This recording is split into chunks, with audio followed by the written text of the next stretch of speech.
Dan dia juga memberikan penekanan kepada kesederhanaan hidup. Ya, kesederhanaan hidup. Buat apa kita hidup dengan apa? Kemewahan-kemewahan yang sementara banyak umat manusia yang menderita. Ya adalah bagaimana kita yang sudah menerima kasih karunia Tuhan, yang kita terima dengan iman. Bagaimana kita kemudian apa? Hidup sebagai orang-orang yang sudah diselamatkan. Kiranya saudara dan saya, kita semua dapat memiliki inspirasi dan berdoa kepada Tuhan.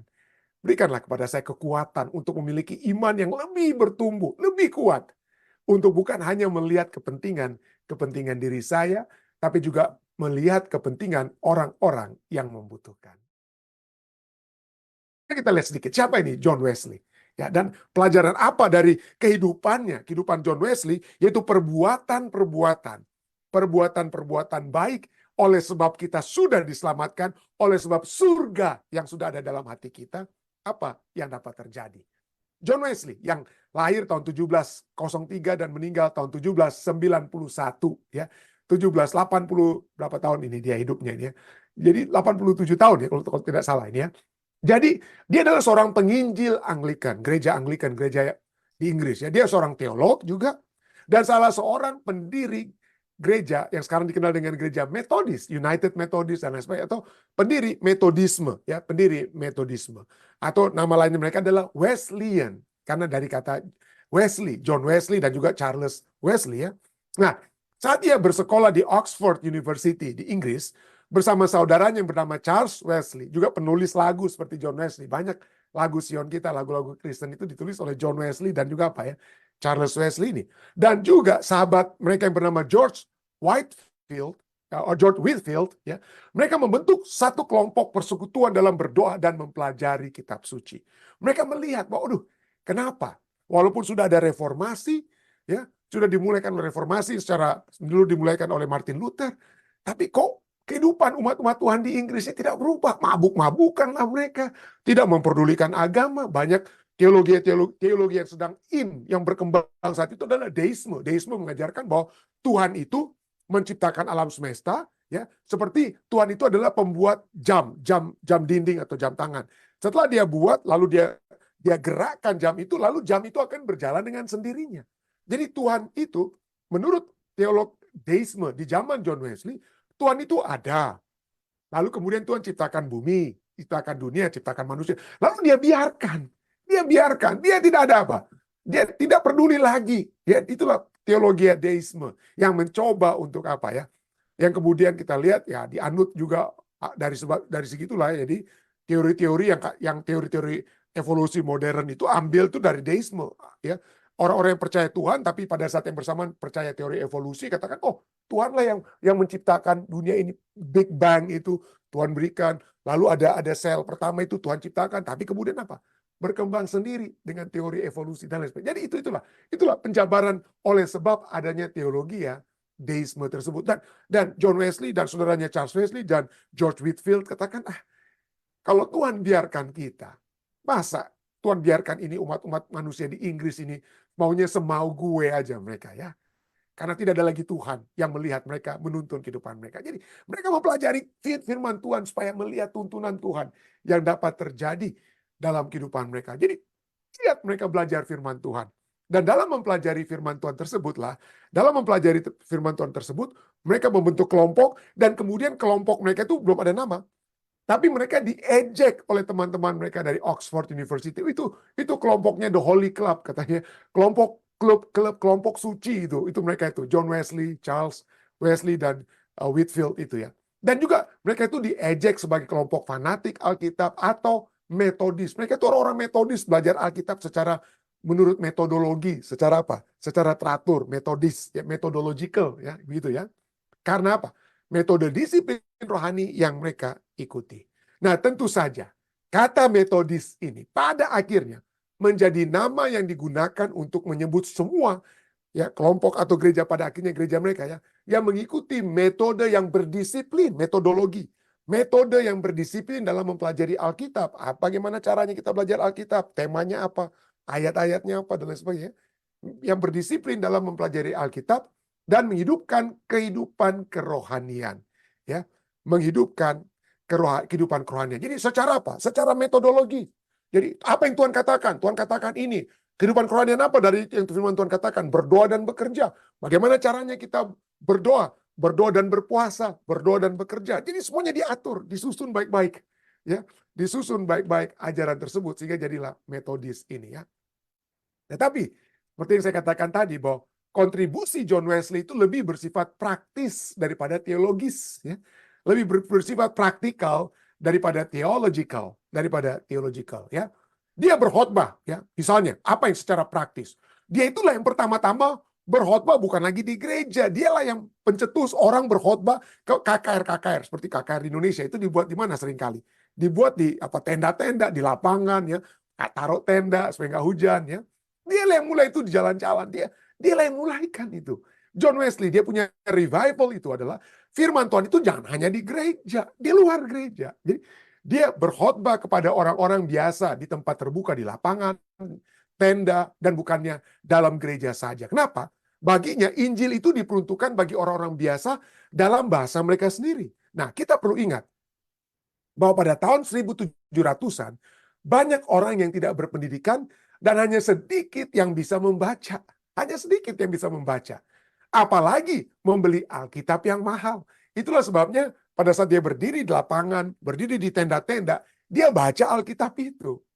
Orang-orang di pasar itu bisa datang ya, mendengarkan dia membaca Alkitab ya, menerangkan juga Alkitab apa yang dibaca, dia terangkan apa itu kasih karunia, dia baca ayat-ayatnya secara metodologi, apa hubungannya antara kasih karunia dan iman, apa hubungannya antara iman dan perbuatan, itu dimulaikan semua itu oleh metodologi yang dibuat oleh siapa? John Wesley ya. Dan dia percaya, selain itu, selain belajar firman Tuhan, dia juga percaya bagaimana perbuatan, kalau orang kita sudah diselamatkan, kita sudah menerima kasih karunia, kita terima dengan iman, apa kemudian manifestasi sebagai orang-orang yang diselamatkan? Ya kita memiliki penurutan terhadap Injil. Apa yang Injil katakan? Oh, Injil katakan berbelas kasihan kepada sesama manusia, saling tolong-menolong, praktekkan. Jangan hanya dengar firman Tuhan, tapi praktekkan. Jadi ia percaya bahwa umat Kristiani harus memiliki kesadaran sosial dan melakukan upaya besar dalam emansipasi budak. Di zaman dia itu masih banyak orang Inggris memiliki budak. Dia bilang, kalau kita mengasihi sesama, berikan kepada mereka hak-hak mereka sebagai manusia. Ya. Kalau bisa dilepaskan, lepaskan mereka ya. Jadi dia melakukan emansipasi terhadap budak serta peduli terhadap orang miskin dan yang membutuhkan. Nah, salah satu bidang di mana gereja cukup aktif, gereja yang pada saat itu yang kemudian menjadi metodis ya, adalah kesejahteraan para penambang. Banyak para penambang ya, yang gali-gali lubang, cari emas dan lain sebagainya ya. Ya, mereka menggunakan pekerja anak-anak. Jadi dia katakan, kita harus membantu mereka. Kasihan sekali mereka. Dia membentuk, ya gereja metodis lah yang membentuk apa yang disebut dengan serikat pekerja. Salah satu kontribusi John Wesley itu adalah unionisme atau di union ya, serikat-serikat pekerja ya. Itu berasal dari upaya bagi para penambang di Inggris atau di Wales pada saat itu. Jadi John Wesley juga mengajarkan pentingnya hidup sehat. Pentingnya hidup sehat. Ialah yang pertama yang mengadakan pengobatan gratis di tahun 1746. Dan dia juga memberikan penekanan kepada kesederhanaan hidup. Ya, kesederhanaan hidup. Buat apa kita hidup dengan apa? Kemewahan-kemewahan yang sementara banyak umat manusia yang menderita. Bukankah Tuhan ingin kita apa? Dia selalu katakan ya, bukankah Tuhan pada akhirnya apa yang Tuhan lihat dari umat-umat yang sudah diselamatkan? Pada saat aku lapar, sudahkah engkau memberikan aku makanan? Pada saat aku haus, sudahkah engkau memberikan aku minum? Dan lain sebagainya. Jadi kesederhanaan hidup ya. Dengan kata lain, pengobatan gratis, KKR di tenda-tenda, siapa yang banyak kali ikut? Gereja Advent seringkali melakukan hal tersebut. Dan bukan itu saja. Metode pengajaran Alkitabnya itulah kita dapat lihat dalam banyak hal. Ya. Gereja Advent itu tumbuh daripada apa? Dari metodisme dan masih mempertahankan beberapa prakteknya seperti gagasan sekolah minggu. Gagasan seperti sekolah minggu yang sekarang kita sebut dengan apa? Sekolah Sabat. Jadi siapa yang menjadi boleh dikatakan nenek moyang kita belajar sekolah Sabat? Itu John Wesley ya, pada saat itu walaupun dia belum sekali lagi walaupun dia belum belajar tentang tentang hari ketujuh, tentang perbaktian pada hari tujuh, tapi dia minimal memulaikan gagasan sekolah minggu yang sekarang kita praktekkan menjadi sekolah Sabat. Tapi di atas semuanya itu, yang dia ajarkan, ya adalah bagaimana kita yang sudah menerima kasih karunia Tuhan, yang kita terima dengan iman, bagaimana kita kemudian hidup sebagai orang-orang yang sudah diselamatkan. Hidup sebagai orang-orang yang sudah diselamatkan. Dan cukup menarik apa yang statement demi statement yang dia sudah kemukakan. Bagaimana dia bagaimana caranya supaya dapat membantu orang lain, supaya kita sendiri juga hidup dalam kesederhanaan, kan? Buat apa? Kehidupan kita itu kalau kemewahan yang kita alami, berapa lama kita mau hidup dalam kemewahan? Dan untuk apa? Kadang-kadang kalau kehidupan mewah itu ya, saya tadinya berpikir, waduh, tadinya di Indonesia ya, terus terang saja di Indonesia ya, waktu saya masih kecil ya, waktu melihat misionaris-misionaris, waduh, enak sekali nih hidup lihat misionaris-misionaris dari Amerika ini. Waduh, saya rindu sekali punya makanan seperti mereka. Mereka ada es krim waktu itu di Balikpapan. Terus terang saja, anak pendeta waktu itu hanya sekali setahun saya makan es krim waktu itu ya. Hanya kalau ada acara Natalan diundang oleh keluarga Sumarandak misalnya di acara acara perusahaan mereka ya. Jadi sekali aja itu makan es krim itu. Dan saya lihat ini misionaris Amerika itu, mereka bisa bikin es krim sendiri. Rindu sekali saya ingin makanan-makanan Amerika. Apalagi setelah saya dewasa, mahasiswa, saya lihat itu advertensi surat-surat kabar, makanan-makanan Amerika itu, rindu sekali saya makan makanan Amerika tersebut ya. Dan begitu saya pindah dari Ethiopia ke Amerika, waduh, memang cari betul-betul itu makanan Amerika sampai badan saya jadi melar, sampai istri saya bilang, waduh, kalau kamu begini, kalau kita hidup dalam keadaan seperti begini, kita nggak akan lama melayani Tuhan. Kenapa? Karena standar American Diet, SAD, standar American Diet akan menghasilkan standar American Diseases. Makanan standarnya Amerika akan menghasilkan penyakit standar Amerika seperti gula darah tinggi dan lain sebagainya, gula darah dan lain sebagainya. Jadi kami rubah. Jadi apa yang terjadi sekarang? Yang terjadi adalah bahwa kami di rumah ini rubah kehidupan kami. Jadi apa yang kami hilangkan hilangkan tuh makanan-makanan Amerika yang enak-enak seperti cake, walaupun saya tidak anti ya, saya masih juga makan ya, sekali-sekali cake, tapi daging dan lain sebagainya itu, ya steak tadinya waktu di Indonesia kalau bisa makan steak seperti steak Amerika, mahal, tapi nggak apa-apa, mudah-mudahan dapat gaji Amerika supaya dapat makan steak dan lain sebagainya. Tapi kita makan dengan makanan-makanan mewah dan lain sebagainya itu, apa ujung-ujungnya ya? Setelah kami rubah, kami makan sekarang banyak sayur-sayuran ya, biji-bijian dan lain sebagainya. Kami merasa hidup lebih sehat, lebih kuat ya. Dan kita tidak memerlukan biaya yang besar untuk beli steak ataupun es krim dan yang mewah-mewah tersebut. Jadi itulah poinnya adalah bahwa kadang-kadang kita berpikir hal-hal yang mewah itu enak sekali, indah sekali untuk kehidupan kita, tapi coba kalau kita kena penyakit, kena stroke dan lain sebagainya, menyesal kan? Kadang-kadang saya melihat orang yang kena stroke baru mau mencoba untuk hidup sehat. Kenapa tidak hidup sehat sebelum kena stroke dengan kata lain ya? Tidak, sebelum kena stroke. Jadi oke, itu di luar sedikit pembahasan, tapi itu poinnya ya.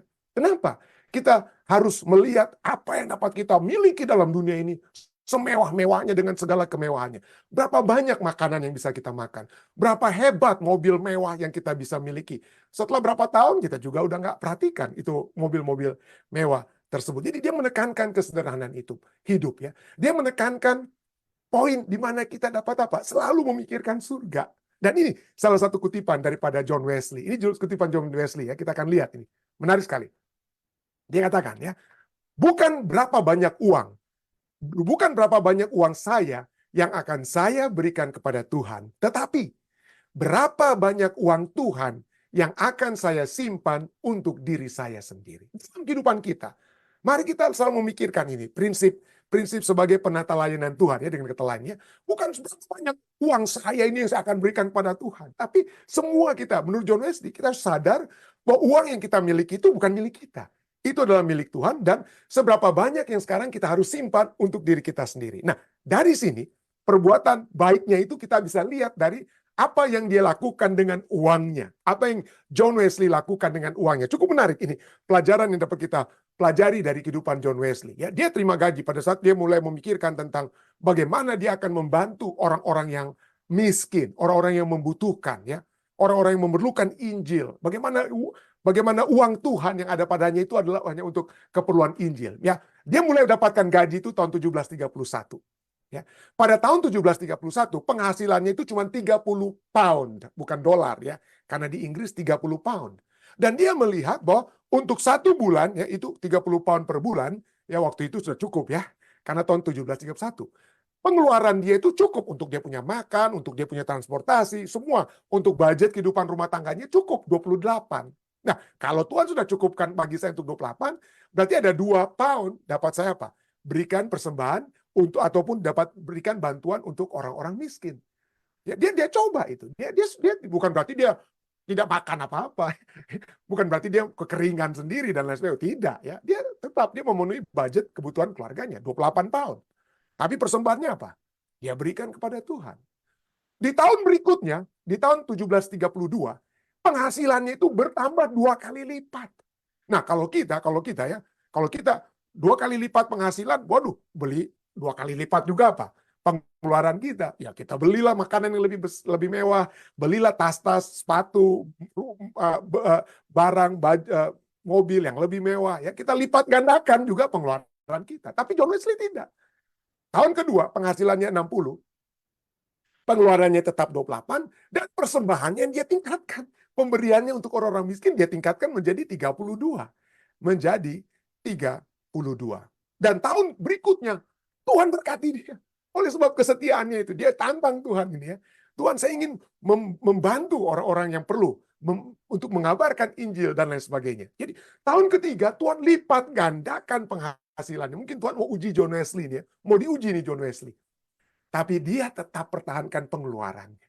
Dia tetap pertahankan. Dia nggak langsung beli rumah mewah atau apa karena dia sudah punya cukup penghasilan yang bertambah. Dia tetap pengeluarannya tetap sama. Tapi apa yang dia lipat gandakan? Persembahannya dia lipat gandakan. Waduh, saya terus terang ya, inilah pertumbuhan iman yang saya sendiri secara pribadi harus harus berani ini dengan berani untuk lakukan seperti John Wesley ya. Terus terang mungkin banyak di antara kita iman kita belum sekuat John Wesley, tapi dia tidak merasa kekurangan. Ya, umurnya tetap panjang dengan pengeluaran yang tetap sederhana saja kehidupannya ya, tidak yang mewah-mewah. Pada akhirnya ya, setelah ini ya, kita lihat dia pengeluarannya itu apa? Dia tetap pertahankan pengeluarannya. Persembahannya atau pemberiannya kepada pekerjaan Tuhan itu yang menjadi apa? Karena dia bilang ini untuk Tuhan ini cukup, yang Tuhan berikan untuk saya ini sudah cukup. Berarti yang lebihnya itu adalah untuk saya bagikan kepada orang lain. Saya bagikan kepada orang lain. Pada akhirnya pendapatan John Wesley meningkat hingga 1.400 pound dalam setahun. Dalam setahun dia mendapatkan 1.400 pound. Tapi dia jarang membiarkan pengeluarannya melebihi 30 pound per bulan. Jadi hampir penghasilannya dari 90 itu ya, hampir pendapatannya itu menjadi 100, kurang lebih 100 berapa ini ya, 120 sampai dia penghasilannya mencapai 120 pound per bulan, 120 pound per bulan. Tapi pengeluarannya tetap sama aja, 30 pound paling tinggi.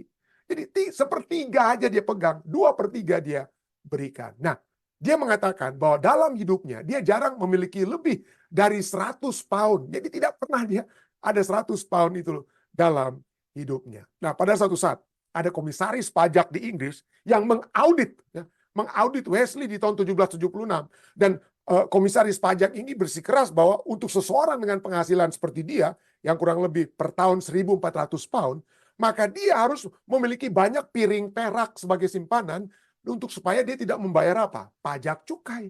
Jadi dia ditulis, apa itu harta bendamu itu apa yang kamu miliki dalam rumahmu. Mungkin kamu tidak lapor karena kamu sudah beli piring-piring perak, sendok-sendok perak, dan lain sebagainya. Kamu simpan hartamu dengan barang-barang mahal yang ada dalam rumahmu. Jadi akan diaudit ya John Wesley. Lalu dia menulis balik kepada komisaris pajak Inggris. Dia tulis ya, Saya punya 2 sendok perak di London dan 2 di rumah saya, 2 di Bristol, di tempat lainnya ya, yang dia miliki juga.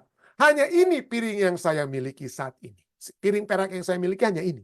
Dan saya tidak akan membeli lagi sementara begitu banyak orang di sekitar saya membutuhkan makan. Waduh, hebat sekali ya. Kepeduliannya adalah orang lain.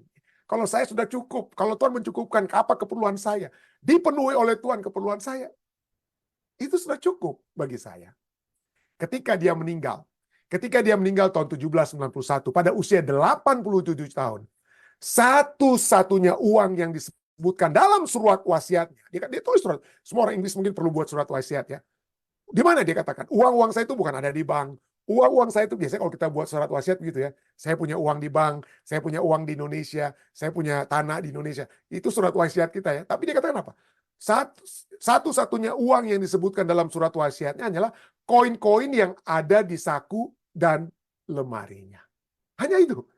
Anak uang-uang koin, uang-uang receh yang ada di saku dan lemari tidak lebih dari 100 pound. Sekali lagi, tidak lebih dari 100 pound. Jadi sebagian besar dari 30.000 pound yang diperolehnya selama hidupnya telah diberikan kepada orang miskin. Tidak heran, salah satu kutipan John Wesley yang mungkin sering kita dengar, ditulis dari apa? Yang ditulis oleh John Wesley, dia katakan apa?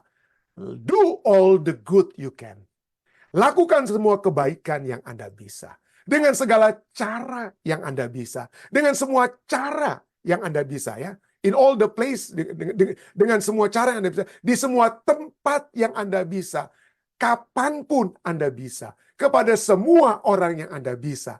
Selama Anda bisa. Selama Anda bisa. Dia menghidupkan tentunya firman Tuhan yang mengatakan dalam Ibrani 13 ayat 16. Janganlah lupa berbuat baik dan memberi bantuan, sebab korban-korban yang demikianlah yang berkenan kepada Allah.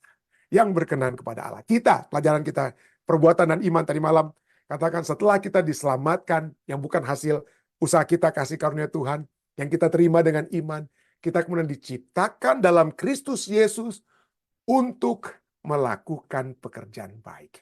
Kiranya saudara dan saya, kita semua dapat memiliki inspirasi dan berdoa kepada Tuhan. Berikanlah kepada saya kekuatan untuk memiliki iman yang lebih bertumbuh, lebih kuat.